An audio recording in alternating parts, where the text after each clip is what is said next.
All righty. Hope everybody's doing good today. I believe we're going to have a very smooth and effortless show today. We've got a great connection, and we've got all the little kinks and bugs fixed up on Mr. Jim and my part. So it should be good to go from start to finish. I'm looking forward to this today, guys. And as you know, part 2 today is going to be talking about some specific missions. A few of them we covered just a smidge in the earlier episodes from some of y'all's questions, and this one we're going to be covered in depth. And then for part 3, I think we've decided we're going to just do a full-on Q&A the entire episode, to where any questions y'all have or any that I've collected from guys that haven't been able to watch, we're just going to go into it start to finish and doing questions. So but we're going to start off. Mr. Jim's here for part 2.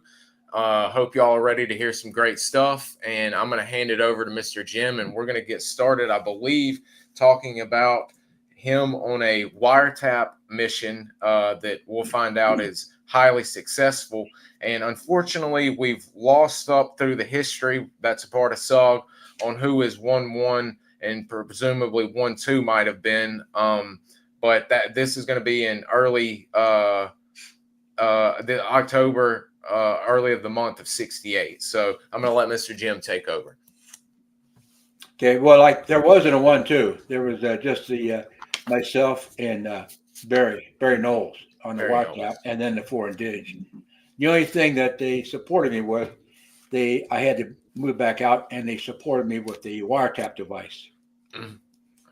But that was just a normal reconnaissance mission, nothing specific. They did say that that's correct. That's about what we had right there. But they told me that they thought there was at least 2 regiments in that area, and they thought there'd be a lot of activity, and that's what they want to know, kind of what's going on, basic reconnaissance. Of course, every mission is, if you get a prisoner, that's wonderful. If you get a wiretap, that's wonderful. So they're all combined, but you normally don't go out specifically for one particular reason. You go out for an overall reconnaissance, which includes everything else I just spoke about. I remember we were in, and we moved about a day through the area, which the area was supposed to be just overrun with NVA, at least 2 regiments, and they get that information from SPAR reports. I don't know if you're familiar with the SPAR report from C-130s or not. No, before we go out on operation, they show me my area, reconnaissance, and a rough map, which is the grid lines and things like that, and the contours. But what they also show, C-130 flies over that area 24/7. I don't know, 20,000 feet or something. They have a special piece of equipment, and it'll tell you exactly how many bodies are on the ground there. So if there's any enemy, and also they do this daily. And what they do, they put this on clear acetate and lay it over the map, and it shows you the direction, if there's any mass movement or if there's any compound set up. And that's how they know approximately how many people is on the ground. It's pretty wild. But that's one of the C-130 top secret birds. I think I mentioned previously that we were allowed to go over to Taipei for like a short 2, 3, 4 day R&R while those birds were being serviced. That's the only place in the world that they were serviced, those black C-130s. Well, anyway, again, that's how we knew that was going to be we knew it was going to be hot, and we knew there was going to be a lot of people. So after moving through the area we got in all right, fine. After we moved through the area, I ran across probably about an 8-foot wide trail, which is unbelievable. That's a road there. And it was highly used. My judge said, man, just traffic both ways. We moved across that trail, and we probably went another 20 or 30 feet. I don't remember exactly how far it was. And then I ran across a 2-foot wide trail. It had a black wire down it. So that would be a wiretap. And to find a wire, very, very, very few people ever are lucky enough to find a wire. And then to find out one that's live is another thing. So I got on the radio, and told them I need a device because I found a wire. Of course, you code this up with a CAC, I think it was 199 or was the code book, special code book that we used. So anyway, they said, okay, move out of the area, find an LZ, and we'll have one to you the next day. So we moved back where we came from because we knew that was safe. We haven't run anything there. So we moved back, set up an RON, remain overnight position. Next morning, I told the fact where I was, gave him a mirror, so he knew exactly where we were. They dropped in a wiretap device with extra cassettes and extra batteries. And the wiretap device had 2 headsets. That way, my dig, Nay Boon, the interpreter, my buddy, who was killed when I wasn't there. But anyway, we could both listen, and he could tell me what's going on because, of course, I couldn't understand the language. So we moved back towards the main road. I left the bulk of my team, and Nay Boon and I went in by ourselves and got ourselves a little area right next to this trail. And when I say next to this little trail where the wire was, I mean, we're about 10 feet off the trail or something. That's where we were set up. And the type of wiretap hookup that they've got, it's a little thing that it clips over the wire. What's the advantage of that? You can take it off or on. It doesn't show that the wire has been tampered with or anything like that. It just right on top of the wire. So I went out, hooked it up. We ran the wire back, and we were laying about 10 feet off the trail. And we started listening, and every time we could hear something, I'd turn the recorder on. And a lot of times I could hear mumbling and things like that. I couldn't understand it, and Nay Boon said he couldn't understand it either. But anyway, that's what we did. Any kind of noise down that wire. And then all of a sudden, Nay Boon says, hey, they're going to come check the wire. And fortunately for us, they would signal ahead to the other regiment back and forth when they're going to check the wire. And they check the wire maybe 3-4 times a day. And the way they check the wire, they have 2 men walk that trail, and they have like a stick with got a wire on it, a loop, continuous loop, and they run that wire, the combo wire, through that, and that'll tell them if anything's hooked onto it.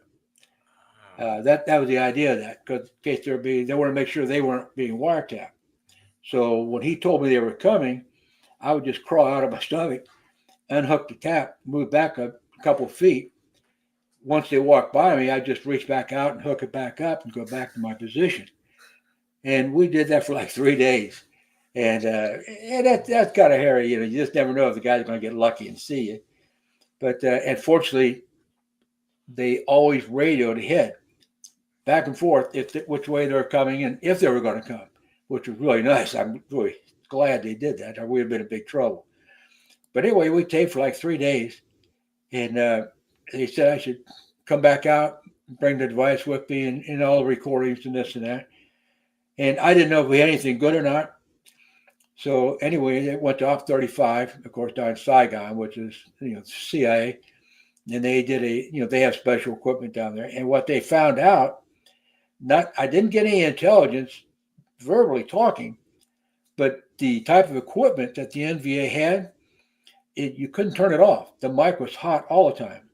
So the mumbling that I heard in the background were meetings, and they would, and that's where the microphone was in their main compound, where they were deciding where they're going to cross, how they're going to cross, how many people, and things like that.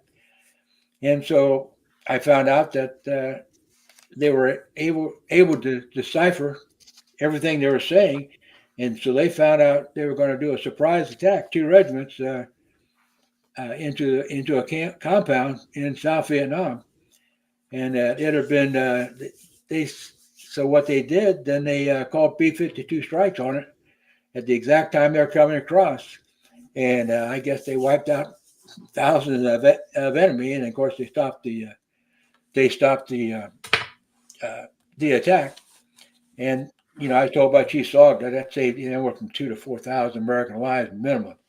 And they also said that was probably the best wiretap they ever got there in the entire conflict. And they said that one wiretap justified all the other SOG missions. I got that in writing, of course, from Chief SOG, that justified SOG, that one wiretap. So I was lucky, but that was just one of the many missions that I was very, very fortunate to be involved in. But and we got out of there unscathed, got on a chopper and left. I mean, there just wasn't a shot fired. So that was a good mission. That is, I mean, that is crazy successful. I mean, that for y'all to be in between two regiments, and I think in your book and maybe in Colonel Lindsay's book, they talk about it being in between maybe 3,000 to 5,000 enemy soldiers in those two regiments that y'all were in between. I think there's like 5,000 each regiment. But another thing, the first trail that we crossed up to was a big trail, 8-foot wide trail. And then in 20 or 30 feet, they had the wiretap, where the wire ran through. And, we were laying, Nay Boon and I were laying in between those two. And of course, we had the two guys checking the wire 3 times a day. But on the major trail, we saw major units moving up and down there constantly. So it was pretty exciting. Yeah, I mean, we didn't stand up much in that area. So it was mostly staying on your belly. So. And how many days did you say y'all stayed out? 3 days. We spent 3 days doing that. Days and nights. Yeah. Wow. That is unbelievable. 3 days. I can see why Chief SOG and everyone was so surprised. And Jed said he believes this is the mission that saved Camp Holloway. Chief SOG stated that this mission alone justified 7 years of SOG's secret war. Yeah, that's pretty heavy duty. Yeah, I was, and again, I didn't know what we got. I was hoping we got something that would be relevant and help the cause, but we did. We got lucky. Oh, little did y'all know, y'all. Especially the mumbling I heard, I taped it, not knowing if it was anything or not. So anything I heard anything on that wire, any kind of noise, I taped, and I'm glad I did. That was so interesting hearing about the fact, Jed, I'll get that question next, since we're talking about Nay Boon, that I believe I heard it from Tilt or maybe John Plaster on one of his few interviews that he's done, that he learned the same thing, that they were a constant hard line, and there wasn't like hanging up the phone and it being done. As long as you tapped it, the CIA boys or whoever down in Saigon would jack the volume up all the way as how loud as it could possibly go, and could pick up background conversations like y'all listened in. Yeah, well, again, they can pick out the mission, what they expect to accomplish, where they're going to cross, how they're going to cross, what time they're going to cross, everything. And boy, that's an intelligence coup right there. I mean, that is SOG. That's a SOG mission 101. That's it. Jed was curious, since you had mentioned Mr. Nay Boon and I'm going to butcher that last name. Koa. Mangwa, yes. Could you talk a bit about them? And he was curious, were they Rade? They were what? Rade, Montagnard, or tribe? I really don't know. They were just Montagnards, Alabama, to an area. Probably would be. There was a big Rade group out of Bami-Tooie that ended up at CCN. Well, I'm not familiar. I know it's been a bit since I read your book. How close were you to Mang? I know Nay Boon was your best bud. How close were you with Mang? Nay Boon. Well, I tell you, I think I mentioned in the first interview that he wanted to come back to the United States with me, and I kind of pursued that a little bit, what it was going to take, and I was really interested in doing that. He was just a wonderful young man. Like you said, and you've heard this from other SOG people. You walk around a compound holding hands. I mean, it's really, in the beginning it's kind of strange, but then afterwards it's not. But many, many missions. I'd send a team on and I'd stay back to cover, and he would not leave my side. He's like, it's like having a guard dog with you. But yet, to see him and his smile, he had a wonderful smile, and he just seemed so nice. But I'll tell you what, yeah, there he is. He was a warrior. He was definitely a warrior. And he was killed while I was on extension leave, and he went out with Sergeant Llewellyn on a mission. Llewellyn asked if he'd go with him as an interpreter because he was so well respected and known. And he did. And Llewellyn said there was one shot fired. He had no idea where it came from. Nobody did, and hit him right in the chest and killed him. And Llewellyn was a medic also, and he gave him mouth to mouth, did everything he could to try to save him, but he just couldn't do it. And everybody knew when I came back in the country, everybody says, "Oh God, Jim's going to be just extremely upset." And Llewellyn was a little concerned about what I was going to say or do to him or whatever, but it's just one of those things that happen. Every time you go out there, you never know what's going to happen. And he chose to go out. He volunteered to go out on that mission with Llewellyn. I don't know who that is. I think that's Walt in NVA attire. I think. Oh, yeah. Well, of course, he's carrying a 45 caliber open bolt machine gun there. With a silencer on it. That's what that is. That's a load. That one mission that you had mentioned to me about talking about when I shot his head off of an NVA coming across that's a heavy weapon. The ammunition is heavy.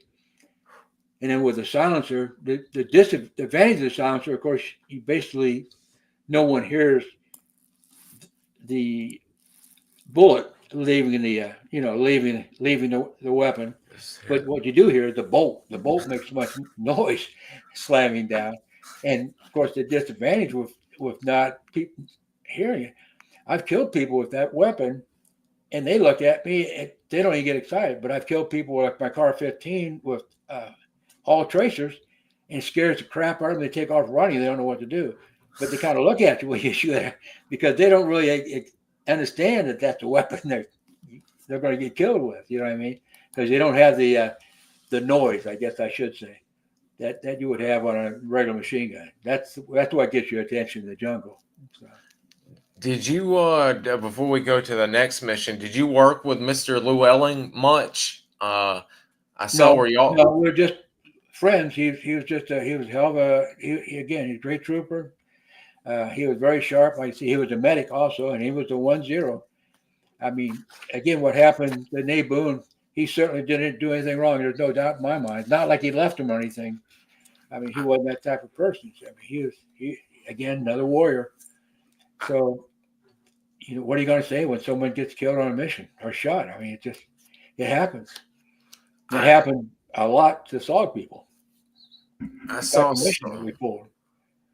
somewhere that he had mentioned or something in one of those under one of those photos that I had that you and him were maybe supposed to go into where Jerry Shriver and them were supposed to go, and they y'all's two recon teams, and they called that off, and then they called in the exploitation forces. I was just curious if y'all ran any targets together or anything like that.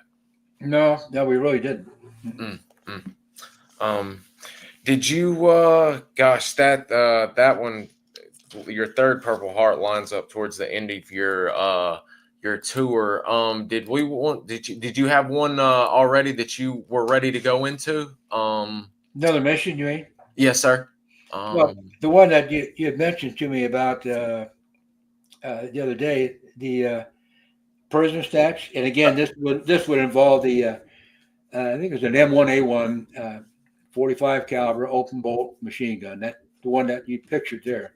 Mm-hmm. In fact, I don't know if you had that picture of me. I've got that. I've got my CAR-15, and then I got I think an AK-47. I had all strapped on me when we came out of this last mission because that was some of the weapons I carried my CAR-15. Yeah, that's it. Yeah, that's Car 15, that's my favorite weapon, of course, by all means. But that 45 caliber, it's a silenced weapon, but it's a bear to carry, and it just doesn't work well going through all the tangle bush and stuff. If you're carrying it as the main weapon. But we always broke that down, and everybody in the team carried a part. Somebody carried the silencer, somebody carried the ammunition, somebody carried the mainframe. And then we would put it together right before a mission or late at night. We put it together in case someone came across us at our ROM position. We would put it together so we had one silenced weapon, whether it be a tiger or a villager or anything. We could kill something without giving away our position. Wow. Okay. I had not heard of that. That's very interesting. Oh. All right. If ready for you to take over, if you're ready to speak a bit about that POW grab.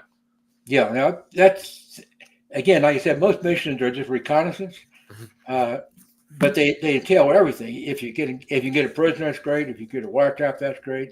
If you can find weapons, that's great. But this particular mission, they really wanted a prisoner out of this area real badly. So that means you're going to run a lot more. Of course, I ran pretty aggressive missions anyway.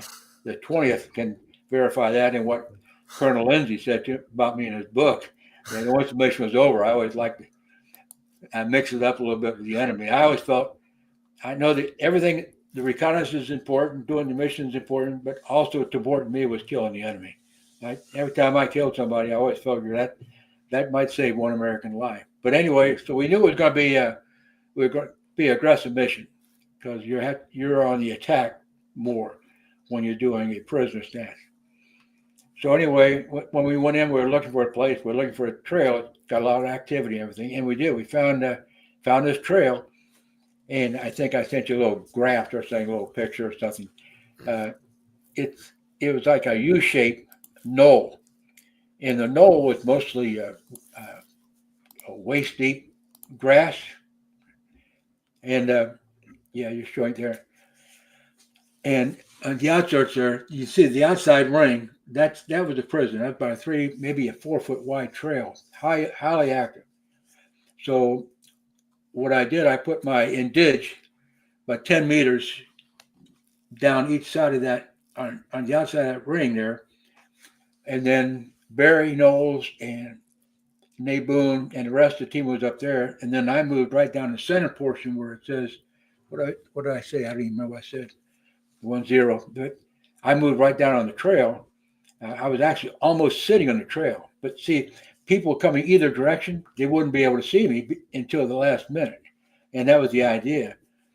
So I told my indige to let Barry know, because they were within sight of each other, whenever they saw a small unit, 1, 2, 3 men coming down.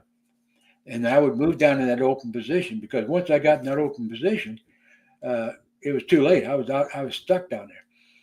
So one of the indige gave Barry the information that the enemy's coming. So I moved down there, and I'm almost sick. I'd say I'm 18 inches off the trail. I'm sitting right there on the trail so I can get a clean shot. And I was set up, and I had the old 45 caliber open bolt machine gun. And I just, I was, head set up. I was just looking down the sights, waiting for the first guy to get into my sights. I was going to shoot him in the shoulder. That was the idea, shoot him in the shoulder or the collarbone, where he wouldn't be able to react with his weapon. And then just kill the rest. I figured 1 or 2 guys. So I'm just sitting there waiting for him to come into my view. And all of a sudden I saw the first guy coming. So I'm just getting ready to squeeze off on him. And I saw a second guy, and a third guy, and a fourth guy, and a fifth guy.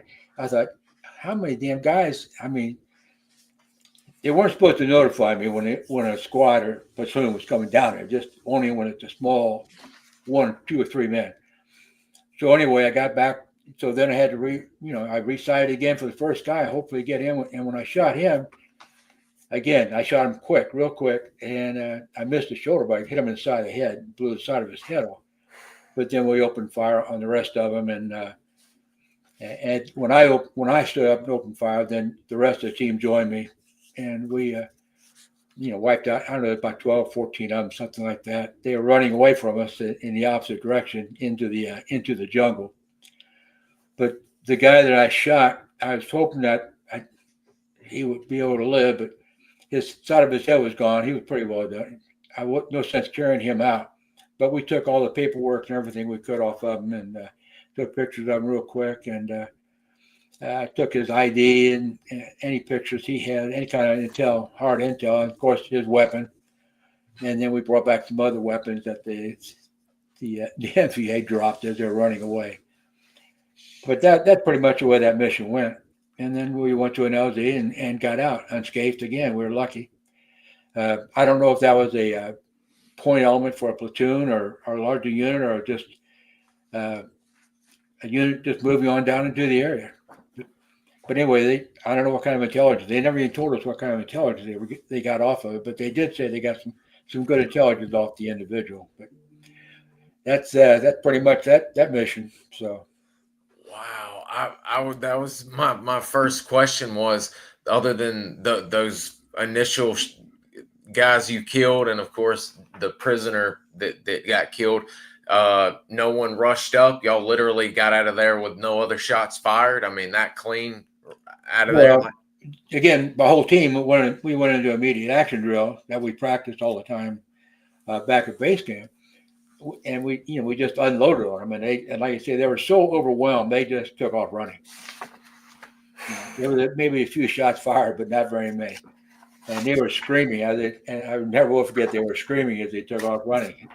But they were running for the cover of the jungle is what they were doing. They weren't running any place to set up a position and try to repel us or fight. They just wanted to take out of the area.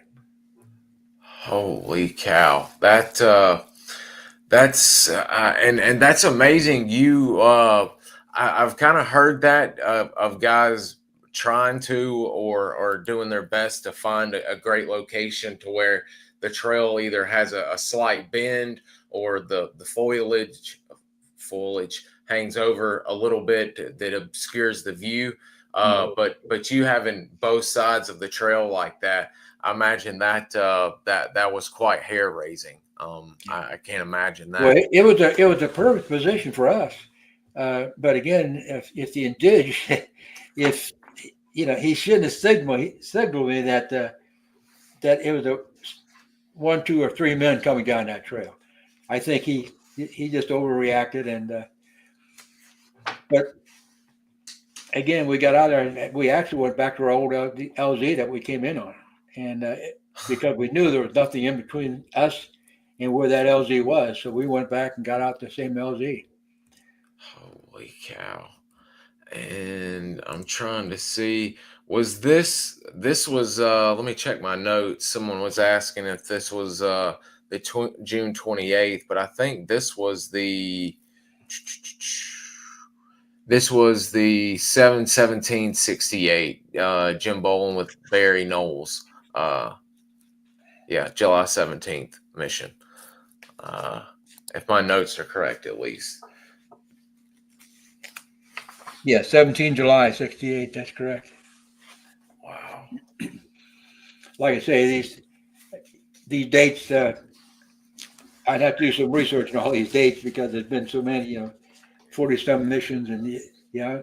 Right here, guys. If y'all wanna, anytime we have CCS guys on, and quite frankly, all of y'all need to get this, but everything we're talking about today is covered as best they can. They covered it in this book, and as you can tell, it's like a phone book, and it lists out the days. Where he did a lot of research. That had to take him a lot of time.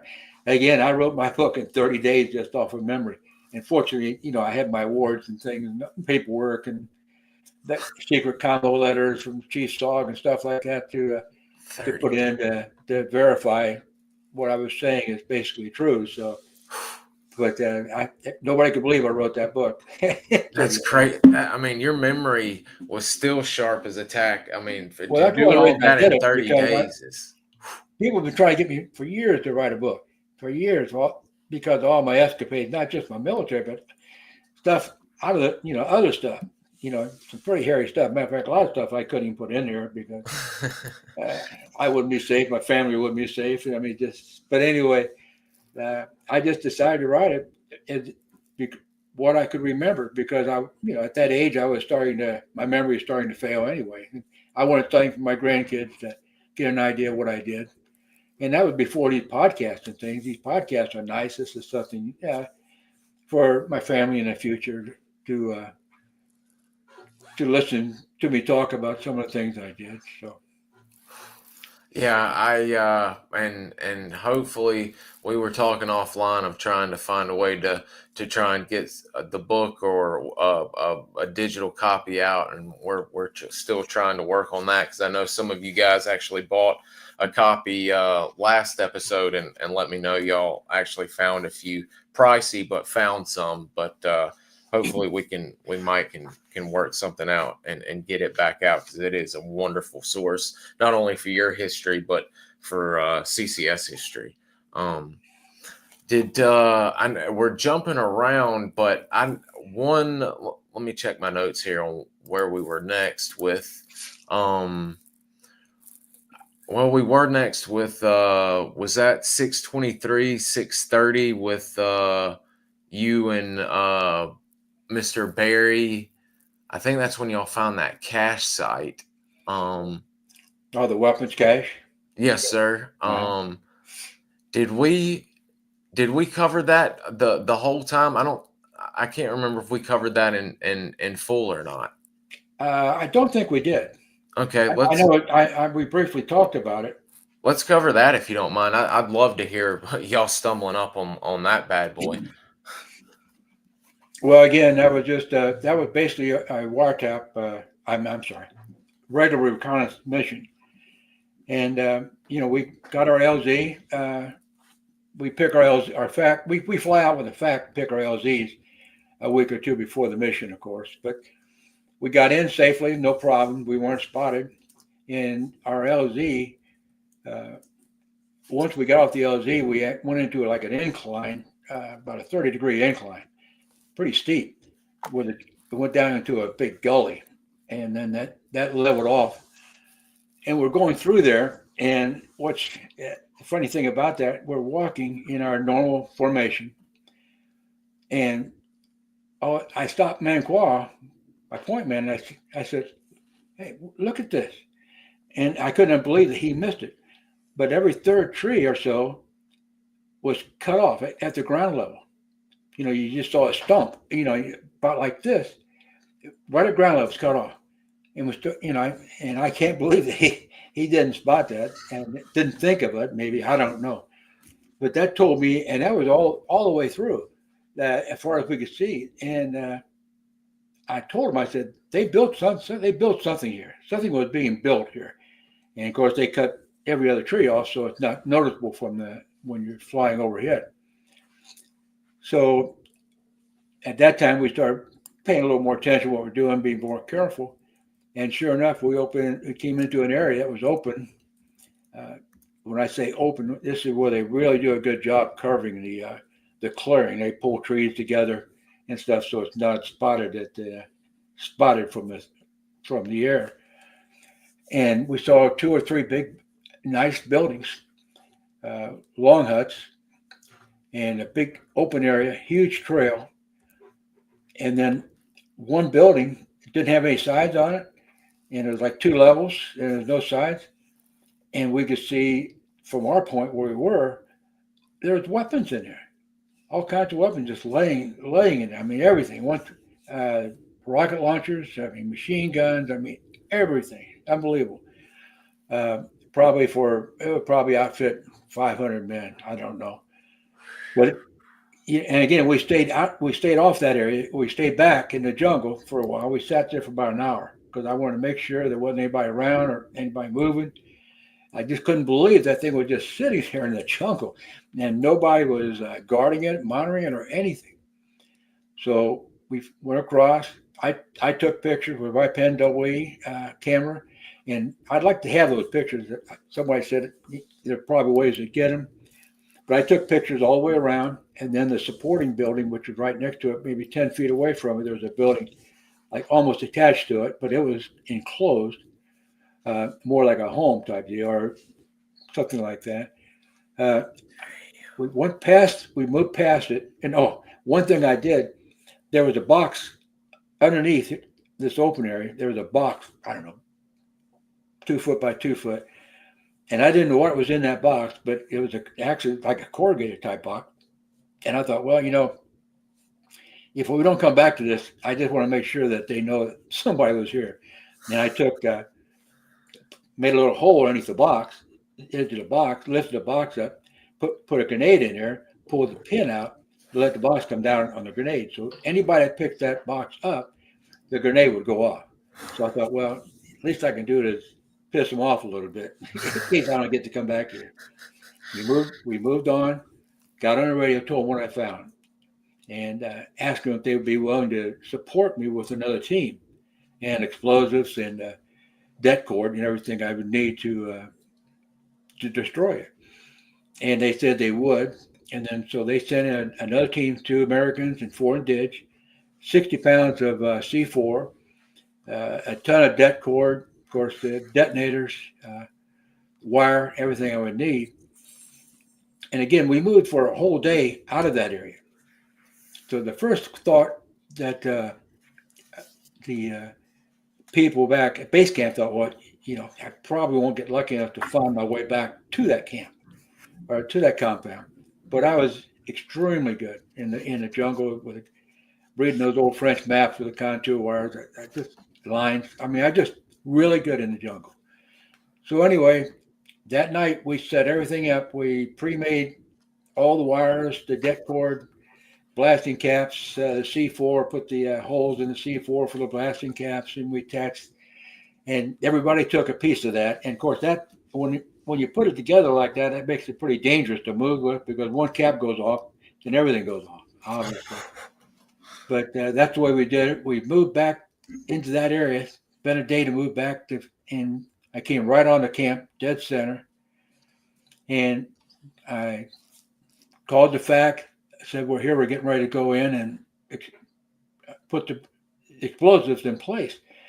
Well, all of a sudden I noticed there's like 4 men inside that compound, or inside that building actually, going through the weapons. Like, I guess they were sorting them out or putting them in a certain order or cleaning them or whatever. And I think it was Colonel Tribune. He was actually in the FAC, flying overhead. And he said, just abort the mission. And I said, no, I'm not going to abort the mission. I said, I'm going to sit around here and see what happens. And hopefully we wouldn't get spotted by somebody moving through that area, which we weren't, luckily. But we sat there for, I don't know, a couple hours, maybe 3 hours. I don't remember. And the guys moved out of that compound, the open side of the building, into the closed side of the building. I guess they went in to eat or take a nap or whatever. So I told them, I said, I'm going to move in. We moved in. It's what I would call the back door of that open air building. There wasn't any door, but the back side, furthest away from the enclosed compound. And everybody knew what they were supposed to do. We went in and placed everything and armed everything. Ran the det cord out to a blasting cap with a 100-foot wire. And I had everybody that could pick up quietly one of the weapons, which we brought back. You saw the pictures of those, I'm sure. And I moved 100 feet away from the compound with the, with my detonator. I warmed it up a few times, which you're supposed to do to make sure it works well. Hooked up the wires, and matter of fact, Nay Boon stayed back with me. He wouldn't leave my side, but I sent the team back to where we were actually infiltrated from, because again, we knew what to expect at that LZ. We knew our way back, and so I sent them on with the weapons, and everything. And once I gave them 20 minutes or so to get out of the area, I blew it. And matter of fact, the colonel and people in the FAC said they could actually see weapons flying through the top of the jungle, a couple hundred feet up the air. So, and we blew that, and I followed the team back to the LZ, and their choppers were already come in. They had 2 slicks for us because there was 2 teams. But everybody got loaded. Everybody was loaded but me. And the pilot of the last ship says, "Man, we're heavy." He said, "We're going to have trouble. We may have to leave the weapons." I said, "No, take off. Send one of the gunships in and pick me up." Okay, so they left, and I'm standing out there by myself. But it's a pretty big LZ, and where we came in from was probably 100 meters, 150 meters from where the chopper was setting. So I could see him. Anybody coming, I could see him coming long, plenty of time ahead. And I'm standing waiting for the gunship to come in. The gunship comes flying in, and as soon as I jumped on the gunship, they started flooding over top of out of the jungle onto the LZ. We took off and made it back. That's what it was. But it's that was pretty exciting. Again, I got a letter from Chief SOG on that, saying that saved probably 1,000 American lives, and I'm proud of that, of course. Yeah, there's some of the weapons. There's Carly and Fisher. They were and those are both 1-0s, by the way, that put together that little team before DIDS to support me. And again, everybody's a demolition expert in special forces. Everybody knows how to set charges, what to do, and we work together as a team. And again, everybody, they're just great people to work with. All of them are. But that's what we brought back, and we destroyed the rest. And again, I'd love to have those pictures. Oh, and another thing, remember the grenade I told you was underneath that box? Oh, yes, sir. Well, after the first explosion, huge explosion, because 60 pounds of C4 went off all at once. Then I heard another smaller explosion, and I knew it blew the box out of the way, and where the grenade went off. And and then the box, and I didn't know what was in that box. I just knew it had to be pretty important the way the box was made and everything. Nay Boon asked me later, after the debriefing, he says, "How come you didn't get some of those pistols out of that box?" I said, "Oh, yes." He said, "That box is full of brand new pistols, and they would have been worth a fortune, and I'd have just like to had one." And I said, "Why didn't you tell me?" I said, I would have gotten some of them. And another thing about the wiretap, I forgot to tell you that, again, you have to excuse my memory, but I remember when I sent a message back that the wire is talking, you know what I mean, to the TAC, just to let them know that things were going on. They said everybody in there, including the colonel, they were all dancing around saying, "The wire is talking, the wire is talking." They're so excited because, again, they get a live wire. Again, wiretaps are so hard to find. But anyway, that's an idea about that mission. I'd love to have a picture of that building I took with the weapons, and you could just see all the weapons stacked. It was just unbelievable. And I know somebody got in a lot of trouble. Those 4 guys, I don't know if they were killed in the explosion or not, but they would probably been better off if they would have, because there would be a heavy unit coming in, I don't know, a regiment or companies come in to pick those up to take them all into South Vietnam.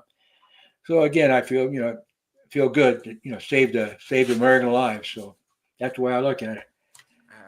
Absolutely. And those men you mentioned were great 1-0s. I think Carl ended up earning the Silver Pistol Award. I think he ran some 50-odd missions as well. You were up there with 40, 50 missions. So those 3 1-0, or the 2 other 1-0s pictured with you, that was quite a lot of recon experience in that one Yes, photo. It was. That's why I said it's great working with men like that, professionals. Mm-hmm. And that pistol award, that's funny because they never had that when I was there. That's something they started later. That's what I was always curious. I was like, there are several men that I know should have gotten that, and then I didn't realize it was until like early mid '69 until they really started actually doing it. Maybe even later than that, to be honest with you. Had to be a little bit later. Well, I left May of '69. I left. Yeah. But there was never any mention, and I was certainly known about it because of my position where I was. Yeah, and as many letters from Chief SOG and all that you were getting, you definitely would have known about the Silver Pistol Award by then. Yeah. And I don't know if y'all can hear it, but it is downpouring out here. That's why I apologize in the chat if it suddenly goes off, that means the lightning is struck. But I started thinking about monsoon seasons, and y'all got in a mission during the worst of monsoon season, I think, and didn't y'all get in one hell of a gun battle as well, trying to get out of the monsoon? Well, tell you what it was again. It's during the monsoons, and it was pouring down rain. You know, my standard team, Manqual out front, Nay Boon behind me. And you know, it was raining so hard. I mean, we couldn't see, I don't know, 5-10 feet in front of us, and we're going. We're on our line, and it's late. It's getting late. You know, the sun's going down, and we're looking for an ROM position, place to stay. And what I always picked the nastiest place I could find to crawl into, because first of all, people wouldn't want to. The enemy wouldn't be crawling in there. There'd be no reason for them to crawl in there. So and even the animals, some of the animals don't even want to go into. And if they do try, you'll be able to hear them, because everybody's got a different idea about how to set up the camp. Some people put out claymores all around them. Other people don't. Some people have sleeping shifts. I never had any of that, because if you put out claymores, that means you got to go out, you got to monitor them, making noise. You're getting out of the center of the camp. You're exposing yourself. I've even heard stories where the yard or the enemy would actually take the claymores and turn them around towards the camp. So you know that's a possibility. And then you're talking about if you have everybody has a 2-hour shift. Well, if you think someone's watching, you'll sleep, and you'll sleep too well because you think someone's covering you. And I tell you, those yards are wonderful people, but they really don't do well on a 2-hour sleep or a shift at middle of the night. They're all sleeping. So then you're really exposed. So you're better off just not to me, now, this is just me. I had nothing like that set up, because that way you sleep very lightly. There've been times where people next to me, American, if they would change their breathing, it would wake me up, because you sleep so light, because you know you don't have somebody that's wide awake that's watching for you. You don't have claymores out there protect you. I mean, I think it's safer and quieter, more stealthy to do it that way. But that's when you're as long as you're in a good position where nobody can get into you easily anyway. So, but anyway, yeah, we're walking through the camp, or we're walking through the jungle, pouring down rain, and all of a sudden, Manqual was right in front of me where I could grab him, because again, we had to be a little bit closer together because the visibility and everything. I grabbed him and I said, "Look," and I started pointing. I said, "Look, there's little flashes of light all around us." And what it was, we got down as low as we could to see. They were actually little hooches, and they all had a candle in the middle of it. And there was like 2 men on one side and 2 men on the other side. We actually walked into probably a company-sized unit that would just set up, passing through that area, because they'll put together a really nice overnight place for these units. Would be a squad, a company, a regiment come through, where they just put their weapons in there and everything, and sleep there, and then keep on moving. So it's a permanent facility. And so I realized, that we walked right in the middle of one of these camps. And Manqual looks at me and goes, "Which way?" And I said, "Shit, I don't know." I said, "Just keep going straight. That's all we can do, because I don't want to turn around and go back the other way." So we walked through that camp. And again, it was probably a company-sized camp. And we moved on onto an area which it was elevated, where actually we could actually see down into where this camp was. We couldn't see through the canopy, but we knew where it was. And I'm sitting there all night and wondering if they're going to spot our footprints going through there and going to start tracking us or things like that. And because we couldn't cover our prints, it was just too hard and everything going through that entire camp. It's one thing you can cover your prints crossing a trail, but you can't cover your footprints when you're in line walking all the way through a camp late at night like that. So anyway, the next morning, I just decided I talked. I'm not sure who was with me, Barry maybe, but I just decided that we need to destroy those guys. Heck, with a reconnaissance mission, I said we just need that. If we can wipe those guys out, that's what we're going to do. So I called in the gunships. I said, we're about ready to be in contact, and so they headed our way. And as soon as I heard the choppers come, you could hear them coming. And I popped smoke, told the fact to identify the smoke. You never tell them the color because just in case they are monitoring you, if you say I'm going to pop red, then they pop red. But I've never seen a case where they've ever been able to do that with the equipment they have. But anyway, the fact he gave me my color. I said, well, that's us. And I gave him a direction of where the enemy was and how far away it was. And then the gunships came through. And from what I could hear, I heard a lot of screaming, yelling, crying, and everything else. But they apparently they wiped them out pretty good. And we just moved into an area and got out of there. But again, I always figure myself, reconnaissance is great and everything else, but my job is to kill as many enemies as I can. And that's what I did. So that's what I was known for. So, but I wouldn't get in a firefight just to get out of a mission. Like there were times you would hear that a guy just would start a fight or fire a weapon just to get out of an area or something like that. No, I wouldn't do that until I was done with my mission. And finding 100 men like that or that size unit, if I had a chance to get them all together like I did in like a little fishbowl like that and have the gunships go through their miniguns and their rockets. So, and then we just got out of that area with nothing else. Our mission was done. I mean, that's got to be crazy, let alone in normal circumstances, but it being monsoon season like that, I mean, that's a crazy stumble into, or should I say, I guess they probably more so stumbled into you guys than y'all stumbling into them. Holy crap. Well, I got to tell people, I said, if you can get in on an infiltration without being spotted, the ball's in your court. But if you get in, I can hear the storm. I can hear the storm. It's not. But if you get compromised going in, or the fire on the ships going in, or whatever, and they know you're in there, then that's when you're excuse the term, but your shit's weak, because that's when they start looking for you and watching out for you. But again, these guys in this enemy compound, they were just in there relaxing. I could hear them BSing in there. I don't know if they're playing cards or, you could just hear the voices all around you, people talking and stuff, laughing. They had no idea that the enemy unit was walking right through their compound.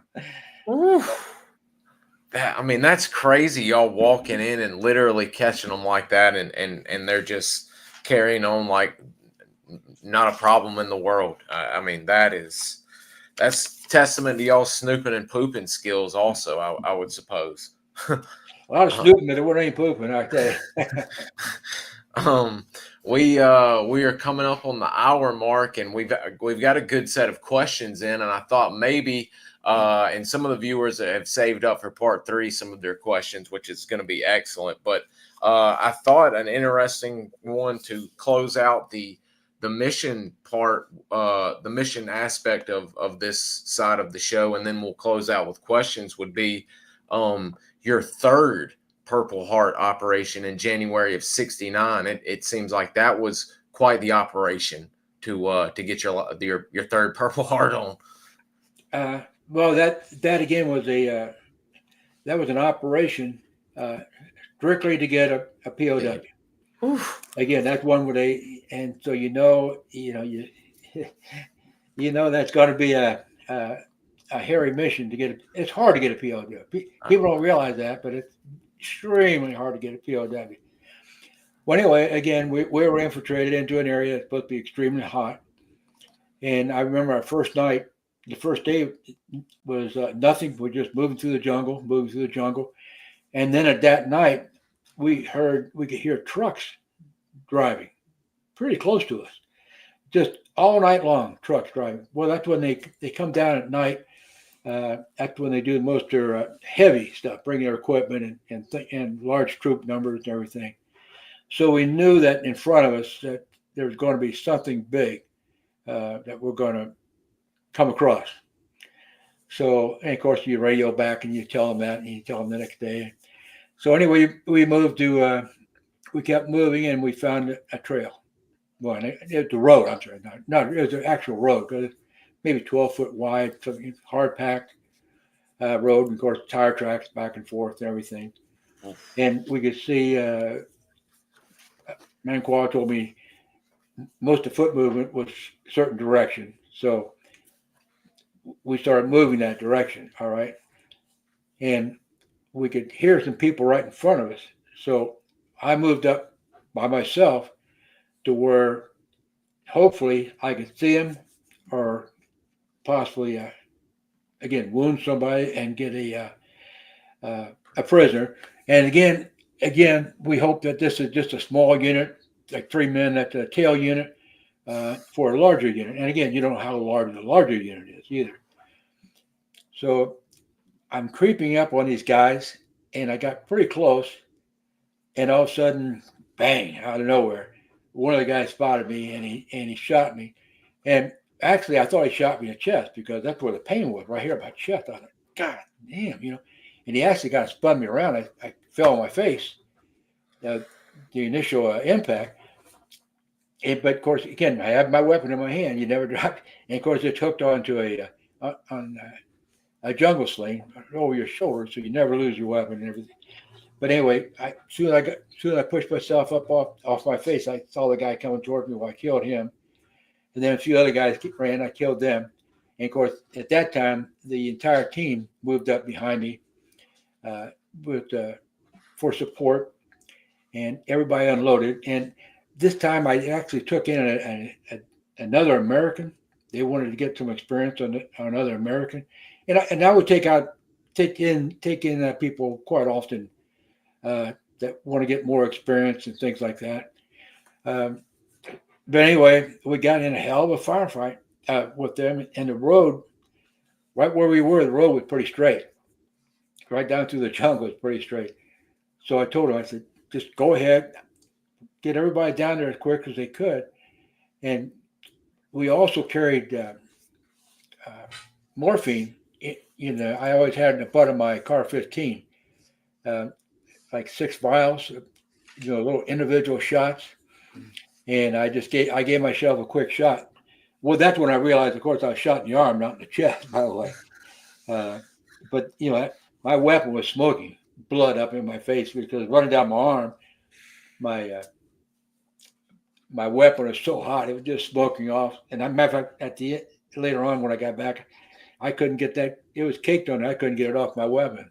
But anyway, so I'm giving him fire. I went through maybe 4 or 5 magazines, 20-round magazines. And then it's time for me to leave. And I screamed down at the team as far as I could. Hopefully they would hear me. I said, I'm coming. And I took off running down that trail as fast as I could. And I'll tell you, all around me, the whole ground just exploded, firing at me. And there was they had one big gun. I don't know, it sounded almost like a 50 caliber. You just bang, bang, over top all the smaller weapons. And like I tell people, I said, I was waiting for that one round to hit me in the back of the head. I really was, as I was running. But there's nothing I do. There's no sense going into the jungle because at that time, they were moving all the way around us on both sides. So there was no place for me to go. The only place to go is straight down the trail. And as I ran down that trail, I just kept. I didn't run like a 4.340 either. I think I probably did. But, with all the gear and everything else. But ran down the trail, I kept waiting for that one round. And like I said, the ground was actually blowing up in my face all around me. And in my book, I'm probably elaborating a little more now than I do in my book. Because I don't elaborate too much or embellish things too much like a lot of people do. I just kind of tell the facts. But anyway, I got down to where my team was. and we started moving out of the area. But they showed me Mang Ben, the gentleman that goes behind my interpreter, which would have been Nay Boon, but Nay Boon was dead by this time.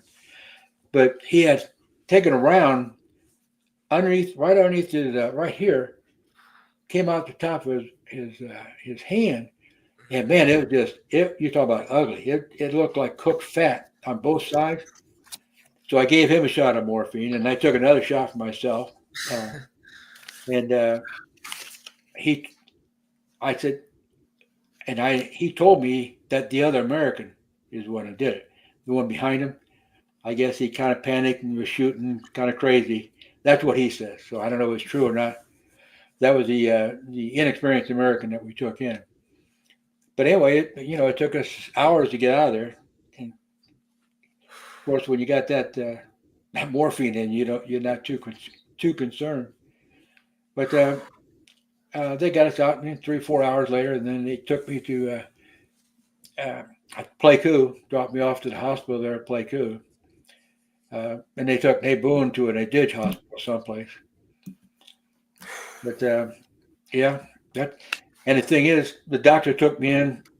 I mean, they're really nice to us and everything. Of course, they had to take my weapon, all my gear, which I hated. But the Air Force, the 20th, got it for me because I didn't want to lose my gear, because your gear, my gear was set up for me and meant a lot to me. And my weapon meant a lot to me and things like that. So they kept all that. They made sure that that wasn't taken by some of the doctors to send home or something. But anyway, I remember they took me in for an operation. I woke up the next day. My arm was bandaged up. And they sent me to the hospital in Japan, one of the major hospitals there in Japan for Americans. But I never forget, they took the bandages off, and I looked. I expected to see my arm all sewn up and everything.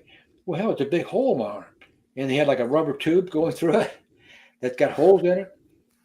And I said, what the hell is this? They said, well, we have to clean your weapon out from the inside because of contamination, disease, and things like that on a gunshot wound over there. And it took him, I think he did that for like 5 or 6 days, cleaned it out on the inside. And I tell you what, I said, man, just sew that thing up, will you?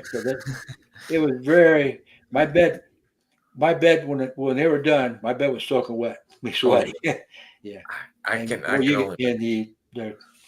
The ward I was in, there was like 50 Americans, and man, you could hear some guys screaming and yelling and everything. And I was the top NCO there in the ward. As a matter of fact, I went and saw the captain was in charge. I said, can't you do anything to give these guys pain so they don't have to go through that?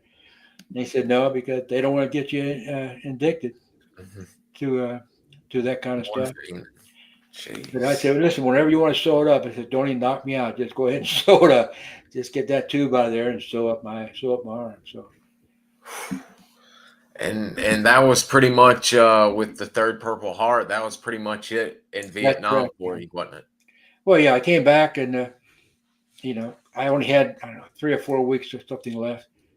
Matter of fact, they were going to send me from the hospital straight back to the United States. Well, I didn't want to do that. I want to go back to my unit. You know what I mean? And they said, well, the only way you can go back to your unit if you say you're going to re-enlist. I said, I'm going to re-enlist. And so I went back. So they sent me back there. And, of course, I didn't re-enlist at that time. But I think I got back there maybe 3 weeks or a month or so. And they gave me a chance. I helped other teams set up their equipment and help other teams that I could. And I got to see my ditch, say goodbye to my ditch and things like that. Yeah. And friends, of course. Yeah. Yeah. Proper goodbye. Yeah. Correct. And a few of that gear situation will be in our questions today. We'll go ahead and hit some of those here. Let me get to the top. I'm really surprised it's lasted. I surely thought some of that bad thunder was going to knock us out there for a minute. Drawing gear, Jed was curious, did you get your weapons and SOG knife from at Contoom when you were at Contoom originally with Omega first getting into the project? No, and I have my own knife. I didn't carry a SOG knife. I carried a buck knife, a folding buck knife, and I had it hooked onto my straps, my suspenders Okay. for my pistol belt. And I just had it right here where I could just flip it open. It would just fall out in my hand, and but I never did carry a rigid SOG knife or any of those kind of weapons like that. For some reason, I just never did. And then as far as the rest of the gear, you kind of pick that out yourself. You go through old gear, and one thing I did, I found a BAR belt, and it worked perfectly for the 20-round magazines for the Car 15. But I started out, the weapon that they gave me in the training was an old carbine, M1 carbine. And I thought, what the hell is this thing? I don't want that was a Korean War thing, and it was fully automatic and everything, right? I wanted the Car 15, of course. But then I from there, I think no pleasure rang. I got an M1 or M1, Jesus, M16, and which is a great weapon. Don't get me wrong, but the ideal weapon to me is the Car 15, which is a shortened version of the M16. And it probably took me 3 or 4 months to get a Car 15. You just got to get lucky and find someone that's going to get rid of it, and something like that. Wow. And so the Car 15 is my main weapon. Of course, I have my own web gear, the BAR belt, which I know they came out with a 30-round magazine for the Car 15, but I used all the 20-round. Some people were complaining about the 30-round jamming, and I also heard people talk about the M16, the Car 15. They'll jam on you. I think it was the Marines that were having a lot of trouble with those, but I never had any trouble. But see, the Car 15, M16, they have what they call a bolt assist. In other words, you can take and pull your bolt back a little bit, and then you push on the bolt assist, it'll push it back in place into the receiver. And every night I would do that 3 or 4 times. In other words, it wouldn't set all night. And I think that was a problem with maybe the Marines, especially after firing it, being carboned up and everything, that they would let it sit without cleaning the bolt or at least using a bolt assist to make sure it's free. But I never did have a trouble ever. That thing neither one of them ever jamming or anything else. So I was a great believer of the M16, Car 15. I think that's the finest. Again, I've killed people with 45, 9mm, just about everything, but nothing like that 223. That's my. And again, I don't know if I touched on it last time. I used tracer rounds. Oh yes, every sir. round was a tracer. Normal nomenclature in the military, every 6th round is a tracer. Every 6th round was a tracer. Well, I made every one of my rounds as a tracer, and I never will forget some guy, an old sergeant major, says, "Man, what are you doing that for?" He said, "You're going to give away your position." Now, this guy fought in Korea, okay, where you can see 100 meters. I said, "Let me tell you, Sergeant," I said, "every guy I killed, it's eyeball to eyeball contact." I said, a couple Marines, I could just smack him in the face. So I said, I don't worry about him knowing my position. And on the other hand, I'm telling you, and most military people know that when they every 4th or 5th or 6th round is a tracer. When they see all these tracers come at them, they're just actually overwhelmed. It just scares the crap out of them. You can imagine that, having all those tracers coming at them like that. It's pretty overwhelming. And that's part of our advantage in SOG. Like I say, if we get in unnoticed, I mean, we got the advantage because we surprise them. And I've killed a lot of people that before they fired on me, they kind of looked at me like, "What are you?" or strange, you know what I mean? And of course, I knew that anything walking over there was an enemy as far as I was concerned. So there was never any doubt about when I was going to shoot. So, but tracer rounds. Another thing is, I remember the first two guys, actually there's three guys killed on a trail. I walked out on a trail which had a curve in it, like you were discussing earlier. But a good place to set up. And they, Manquo went across first. I went across second. And when I got right on the trail, three guys come diddy bopping down that trail from out of the jungle because of the curvature. And I saw them. At the same time they saw me, and they looked at me startled. Well, I never forget it. I started firing full automatic. First couple rounds, missed the first guy. And then the third round went in his chest. Then another hole, right on down. I killed each of them like that by walking those rounds right in because I knew where every round was going. And to this day, I can still remember the smoke coming out of their uniform with that tracer round because it didn't go far enough to burn out. I mean, it was just 20 feet away from it. You know what I'm saying? Wow. And I never will forget the look on their face as they're trying to bring their weapons down to kill me or shoot at me. So, but I'm a great believer in tracer rounds. You know exactly. Now of course, now that everybody's got beams on their weapons, to show where their bullet would actually be going, which is a big advantage. The SWAT teams, everybody uses them. Some snipers use them, but tracer rounds, I believe that. Always did use them, and if it ever happens again, I will use them again. So. Wow. Yeah, that's wild. We noticed in the earlier days, guys wore the boonies. Did you ever? And you wore a cravat around your neck. Did you ever wear it around your head, or did you always go out with the boonie cap? Normally a cap like I'm wearing there. Pretty much. You never wear a beret out there. First of all, berets are good for show, but they're not good in combat. I mean, they really aren't.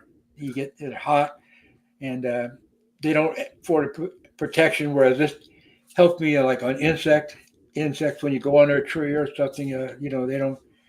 They don't drop right down your shirt or in your ears, get in your eyes. It gives you some protection in the rain, monsoon seasons. Oh, matter of fact, see the guy in the center with a cigarette in his mouth? Yeah, that's Nay Boon. Mang Ben. He's the one that took the round through his wrist. I was telling you about. Yeah. Okay. And then the first indigenous next to me there, that's Manquo, the one with the mean look on his face. I don't think I ever saw him smile in 2 years. He's always looked like he's in a bad mood.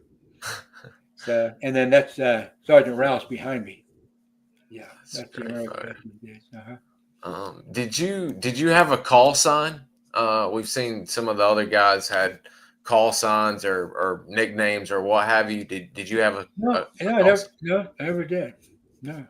But again, I think I told you I've gone to some of the meetings with the 20th, the Air Force people where they've had reunions fairly close in this area, a couple states away. And my wife and I would go and I've talked to them, and they'd say, as soon as they saw me, of course, they'd recognize me, and we'd talk, and they said, "Boy, we always knew RT Auger, we were going to come. It was going to be a heated unit. We always knew it was going to be in a lot of shit because I was always known to come out under fire a lot of times because that's what I thought I was there for." But again, gunship was never. None of the ships were ever shot down. None of the pilots. I never lost an American. And the only person that was ever wounded on my team by the enemy was me. So, and of course, Mang Ben, he was shot by, I think, another American in his wrist. We're curious about how, when you were running the grease guns, how did you carry your magazines for a grease gun?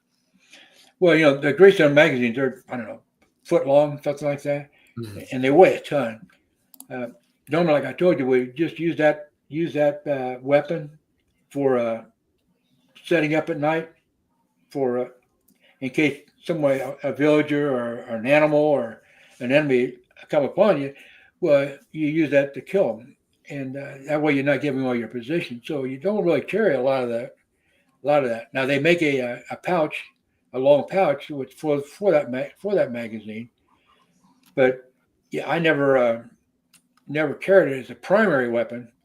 So all I ever needed was the one magazine. That's all I ever used. Oh The rest of wow. it, as soon as that was empty, then I just throw that over my shoulder and then go onto my car. Okay. I've seen some of the homemade stick mag pouches, and then some. I think one guy in Sigma used to have a chest rig, and I've only seen one or two of those. So Yeah, they I was, actually, it's an actual, you can either make one or do their actual, it's made for that weapon. You know what I mean? But wow. boy, I would hate to carry 400 rounds of 45 caliber versus the 223. And I always carried like 400 rounds. So with me. That You carry yeah, more ammunition than you do food or anything else. The only other thing that's as important as that is water, of course. that would be crazy carrying that much 45. Like somebody wanting to carry the Thompson. I remember someone Oh, saying they wanted to look cool and carried that. They were like, nope, never again. Won't ever do no, that I again. know. Thompson, that's a nice looking weapon. It's cute, the old gangster weapon. But yeah, that's just And you said that tiger stripes, they were strictly for around the base and around the compound. Y'all did not ever cross the yeah. border. And That's for me now. I just always wore the plain OG or black. That's all I wear. And I told you I mix them up sometimes, the top and the bottoms. Anything to break up your overall outside image in the jungle. yeah, But no, I never tiger's right. Matter of fact, I talked to my wife after our first uh, podcast. She's got a lot of my tiger stripes. She loves them. Of course, they're too big for her, but she loves them. You know. they are huge right now. I mean, they've been, of course, since Vietnam, huge, but it seems like right now every company and their mother is making either pants or shirts. I think they even make like jackets and like the whole thing. It's there's definitely a tiger stripe resurgence, that's for Uh-huh. sure. um oh, grease gun, one of I don't think he caught the first one, but what were your thoughts on the grease gun? You mentioned it wasn't your primary, but overall thoughts. Well, I mean, first of all, it's a weapon that nothing can go wrong with it. There's not much to it. A couple pieces, that's it. You know, because it fires from the open bolt, so you don't have the mechanic of it automatic or anything. And if you want to go automatic, just hold the trigger down, and the bolt keeps slamming. And I say slamming, that's what it does. It slams forward. That's what ignites the bullet, of course. Uh, and again, you know, when someone's firing that, you won't hear the round, but you hear click, click, click, click. That thing keeps pounding down there. Matter of fact, I got a shot of me firing that thing someplace at Pt.2. We're out in the range or something, and it's actually got a picture. When they took a picture of it, you can actually see the bullet 6 or 8 inches away from the muzzle.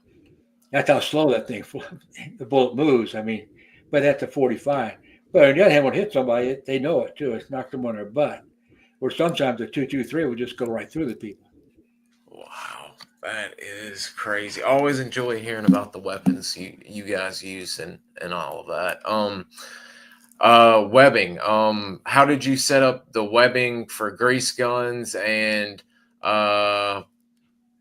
what did he think of the suppressed grease gun we can see pics of him in? Think he kind of just answered that Yeah. actually. Let's see. Oh yeah, he just said he saw that where they answered it. Sorry about that, guys. Gosh, there are a lot of comments in this one. Um, oh, I was curious about this too. Did you carry a spare set of glasses with you every mission on your person or in your pack? You know what? That's a damn good question. I carried 3. Oh, I wow. wore one. I put one in my side pocket in a case, a protective case, and then I put one in my backpack. I always carry 3. Wow. Yeah. Did you ever have to go to a second pair, or did you? No, no, never did. And it's surprising. It's surprising too that I didn't. Wow. It's always neat to see the guys that you always hear, guys with glasses weren't accepted, and we've had several guys that had glasses, and I think a few colorblind guys on that did quite well with their glasses on. I always thought that was pretty funny. Sean was curious, what were the average age of your indigenous teammates? I would say mid-20s. Wow, fairly young then. Okay. Yeah. And we mentioned they were brew from local, or I mean Montagnards from the local Pt.2 area. Yeah. Say, matter of fact, like Nay Boon took me over to where he lived, or his family's from, and they have a nice village. It's a complete village. I mean, that's where you go over and get drunk on that rice wine stuff. Everybody sits around a huge pot. Have you ever seen that or heard of that? Yeah. They all have these long straws. The straws are maybe 6 foot long or something that come up, and that they have that, it's rice wine. And then they have a little old lady sitting on a stool there. And as you drink, you have to drink enough to fill it back up. It takes one of the cups. And then that's her job. She sits there with water, and then she'll fill it. Whatever you take, she fills it back up. The big container, which is about 3 foot high, wine. I've heard some of the guys say that they could get lucky and kind of fake it, and then other times guys would the indige teammates or whoever was hosting them would be right on top of them, making sure you got your straw full, that nobody was getting out of it, and they'd be drunker than skunks trying to get out of that longhouse. Well, another thing I always tell people, like, they have that one straw, and they put the thumb on the end of it, to keep the siphon going. What I mean? So, and then they'll pass it to you, and you look over the guy that passes it to you. I remember this one guy, his teeth were all black from that Beetlejuice stuff that they chew, and his teeth were all rotten and black, and he had that. And just, God damn! But you can't insult him, of course. Oh, no. You know what I mean? And they hand that to you, and then you start sucking on it. Geez. But that's kind of like an honor. So you certainly don't want to offend them. Oh, absolutely. That was some of the interesting parts. First learning about SOG, the hand holding and how affectionate they were with you guys. That most people were like, "Well, that's weird." It's like, no, they loved them, and that's how they showed respect and loyalty. Well, like I told you, I think on the last podcast, I just can't believe that they would allow an American to come in and take over a team, and these guys would follow him. I mean, I've never heard of anybody, well, maybe once or twice, having trouble with their team members. But I mean, they pay attention. They do exactly what you say, and you think to yourself, they've been fighting all their lives over there, and you come over from the United States, and they listen, and then they pay attention. And hopefully you get a smart American that knows halfway what he's doing. So I would never do that if I was them, you know what I mean? Personally, I'd have trouble doing it. And again, that's one reason I went into Special Forces, because I didn't want to be in a unit where some second lieutenant tells you to take that hill and he has no idea what he's talking about, and then get you and everybody else killed. I thought, if I'm going to get myself killed, I'm going to do it myself. I'm not going to have some idiot do it. So that's great. We've got a few more good ones here. Nick was curious, what peel and react to contact maneuver did you find the most effective in the jungle? What kind of immediate action drill? Okay, well, of course, immediate action drill. Now, we'd go in the range and practice this all the time. You've got one where as soon as shots were fired, the team goes in there stand where they are, but one team shoots left, one team member shoots to the right, front and back. It's like a 360, cover you 360 just in case. But on the other hand, if you know where it's coming from, people just line up and just fire fully automatic, and then move. We always move point man first, then me, and then the rest of the team, like a snake. But again, it's just the fact that everybody's aware that something's going on. Everybody starts firing, and you got that kind of when they're on a immediate action drill. You really want to overwhelm them with as much noise, action, bullets as you can. And another thing I want to mention too, that one picture you showed, it showed Manqual with grenades on his belt and everything. I gave grenades to my indige, and a few of them got colored smoke. I would never give any of them WP, white phosphorus, because I'll tell you that stuff. If it drops on you, it just burns right on through, and then it'll drop on your leg, burn through your leg. That stuff is horrible. And if the ditch makes a mistake, doesn't throw it out far enough. I mean, it's one thing to get shrapnel, but that white phosphorus. So I would never give my ditch white phosphorus. Never would. Although I carried one, and the other American carried one, but that's a serious thing. You got to make sure you know what you're doing when you throw that thing. So. Oh yeah, God, that horrible incident at CCC with Mr. Chuck Hahn where it busted and he tried getting it out and it blew up in his face. That's a sad, sad story in SOG right there. Yeah, Nasty stuff. I've seen some guys, old timers down at Bragg. I mean, they have no nose, ears, nothing. Yeah, it just, whew. Man. Yeah. That is tough. Yeah, when I see it in movies or in old footage, it just scares the life out of me. I can't imagine in person seeing it. This one I did not even think to ask, or I don't think we've asked before. What did you think of the XM? Was it 148? 148, and then the M203. Did you get to use those? I don't know about the 03, but I had an XM 148 under my car 15 quite a bit. It's really good to help break contact because you can launch a grenade well out into somebody, and they have those WP also. Ooh. They have and they also have a shotgun one, which shoots like a shotgun, shoots pellets, doesn't shoot a grenade out at them that explodes later. It shoots actually pellets. Now I never used that one or the 1P. I just use all the standard high explosive. But I tell you, that's a good unit. It works well. I've never had a problem with them.